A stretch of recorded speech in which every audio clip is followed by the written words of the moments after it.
Épisode numéro 8 de la série Femmes tueuses, comment allez-vous? Eh bien écoutez, moi ça va super, aujourd'hui on se retrouve pour un sujet qui m'a été proposé dans les commentaires. Alors moi ça me fait toujours plaisir de prendre en compte vos avis, vos sujets, parce que c'est un moyen aussi pour moi de partager les tueurs que je connais, mais aussi pourquoi pas de vous faire plaisir en parlant de ce que vous avez envie que je parle, excusez-moi, petit bug. Donc voilà, ça fait toujours plaisir. J'ai regardé le reportage justement sur cette femme. Ça va peut-être choquer certaines personnes. Alors moi, ça m'a fait vraiment... c'est vrai que je suis un petit peu désensibilisé de tout ça. Mais ça m'a pas fait plus d'effet que ça, de savoir ça. Puisque je connaissais déjà ce genre d'affaires. Mais alors c'est dans une banlieue tranquille et paisible. La banlieue de Clear Lake. Oula, je l'ai mal prononcé. Clear Lake. Moi et l'anglais, ça fait 19. Hein. Au sud-ouest de Houston. Le matin du 20 juin 2001. Qu'eut lieu un crime terrible. Andrea Yates, une ancienne infirmière de 36 ans, appelle la police pour leur demander de venir chez elle. Sa vie en apparence, elle possède toutes les caractéristiques du rêve américain.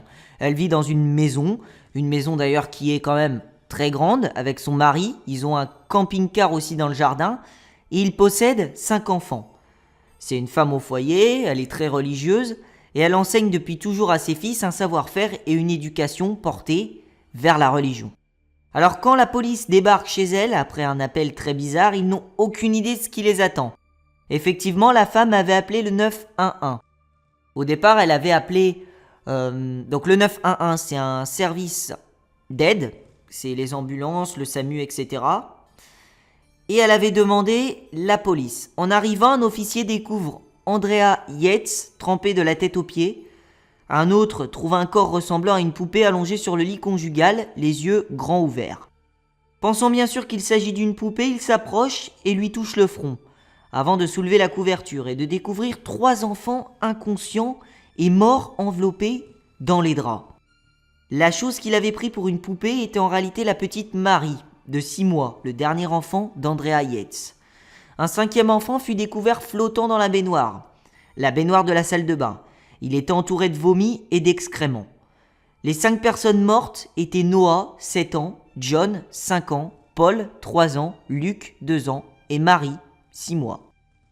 Leur mère, Andrea, une femme mince avec des lunettes, semblait en mesure de parler de façon cohérente. Elle leur dit sans émotion qu'elle venait de tuer ses enfants. Le détective principal commença alors par lui poser des questions. Elle répondit en fait, Andrea Yates, qu'elle était une mauvaise mère et qu'elle devait être punie.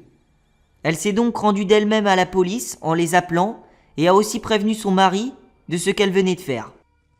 Rusty Yates, le père des enfants, un homme travaillant pour la NASA, s'est effondré sur la pelouse du jardin lorsque sa femme a été embarquée menottes au poignet par les enquêteurs. Rapidement, la maison fut entourée de voitures de police et l'histoire fut diffusée sur les chaînes de télévision. C'était vraiment une histoire hors du commun, parce que je peux vous dire que déjà des infanticides, enfin ça arrive souvent, hein, on va le dire, mais c'est pas non plus tous les jours, mais alors là, 5 homicides sur ces enfants, c'était vraiment du jamais vu aux États-Unis. Alors beaucoup de personnes se demandent alors quelles sont les raisons d'un tel acte. En réalité, Andrea Yates était une femme qui souffrait d'une maladie, qui lui faisait croire qu'elle était possédée par le diable. Donc c'est quand même déjà très choquant. Elle avait un comportement bizarre et avait été placée sous traitement à l'Aldol.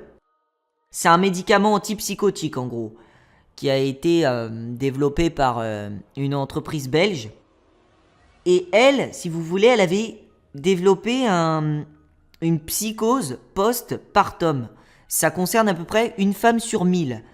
Et c'est d'ailleurs à partir du 4e enfant, en 1999, qu'elle a commencé à développer cette maladie. Et c'est vraiment dangereux. En gros, c'est une maladie qui se caractérise par l'apparition de symptômes psychotiques et par l'apparition de troubles mentaux chez une mère après la naissance de son enfant.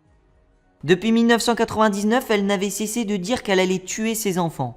Elle était persuadée que l'un allait devenir un tueur en série, que l'autre allait devenir homosexuel ou que l'autre allait devenir sourd-muet. Elle avait prévu de les tuer afin de leur permettre de monter au paradis. Pour elle, ces enfants vraiment étaient destinés à mal finir. Et donc c'est pour ça qu'elle a décidé de les tuer pour leur permettre de connaître un avenir meilleur en les faisant monter au paradis.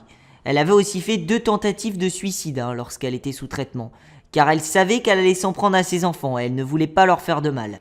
Et elle avait aussi prévenu son mari Rusty. Elle leur disait, des fois j'ai des envies de meurtre contre mes enfants. Et ils étaient bien sûr au courant de sa psychose post-partum qui avait été diagnostiquée.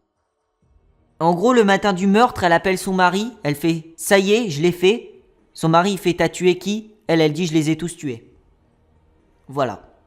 Donc la police réussira finalement à déterminer l'ensemble du déroulement de ce sinistre matin du 20 juin. Je vais essayer de bien vous le détailler. Elle avait réveillé ses enfants à 8h10. Une fois levés, ils étaient partis manger des céréales dans la cuisine. 5 minutes plus tard, Andrea entra dans la salle de bain pour remplir la baignoire, puis a noyé ses enfants tour à tour. En finissant par le plus âgé, Noah, qui a lutté de toutes ses forces et qui a fini par dire à sa mère qu'il était désolé. Au final, on peut dire que c'est un crime qui a révolté l'ensemble du pays et qui a terrifié les mères de famille, parce que c'est vrai que les femmes sont quand même plus sensibles aux meurtres et aux crimes. Moi, je sais que je ne le suis presque plus. Je ne sais pas si on peut dire que c'est inquiétant, mais c'est vrai qu'il n'y a plus vraiment de choses qui me choquent dans tous ces criminels, tous ces tueurs en série.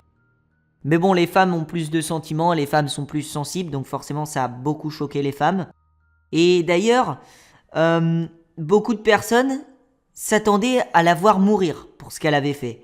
Parce que c'est quand même le Texas, c'est l'État qui a le plus de fois condamné à mort. Alors tandis que son mari avait répété à plusieurs reprises qu'il ne lui en voulait pas à cause de sa maladie. Son mari était déjà prévenu quand même depuis longtemps et il savait que sa femme était malade. Bien que la mort de ses enfants l'ait terrassé, il était quand même triste. Alors on a trouvé un bouc émissaire aussi dans cette affaire, on a dit que Rusty était un mauvais père, etc. Enfin bref, les gens de toute façon fallait bien qu'ils s'attaquent à quelqu'un. Donc comme ils ont vu qu'ils ne pouvaient pas s'attaquer à Andrea Yates parce qu'elle était malade et folle, une fois qu'ils l'ont compris, ils se sont attaqués à son mari. Voilà, donc ça forcément, il leur faut toujours une personne sur qui s'acharner. Et même les médias d'ailleurs. Alors aujourd'hui, acquittée de meurtre pour cause d'aliénation mentale, la jeune femme est surveillée 24 heures sur 24 dans sa chambre d'hôpital pour ne pas qu'elle mette fin à ses jours. Un membre du service confie que malgré le traitement, son état est très inquiétant. Apparemment, elle ne dit pas grand-chose. Et lorsqu'on lui parle, elle raconte que le chiffre 666 lui colle à la peau et que des voix lui ordonnent encore de tuer ses enfants, même s'ils sont déjà morts. Et donc on peut se dire qu'elle ne sortira sûrement jamais. C'est une femme encore très atteinte. Donc voilà, c'était Hughes. J'espère que cet épisode numéro 8 vous aura intéressé. Je vous donne rendez-vous le mois prochain pour l'épisode numéro 9. J'en avais déjà parlé. J'aimerais parler d'une chose assez exceptionnelle dans le domaine des femmes tueuses. Parce que c'est vrai qu'il y a des femmes tueuses qui sont cannibales. Il y a des femmes tueuses qui sont sadiques. Il y a des femmes tueuses qui sont peut-être même sadomasochistes. Mais moi, j'aimerais parler d'une femme tueuse nécrophile. Je vais essayer de trouver, je pense qu'il en existe. Alors j'attends de chercher pour vous faire une très bonne vidéo là-dessus. Je vous souhaite une très bonne continuation. À la prochaine. Et n'oubliez pas surtout, un monde sans crime, c'est comme un assassin sensible. Ciao.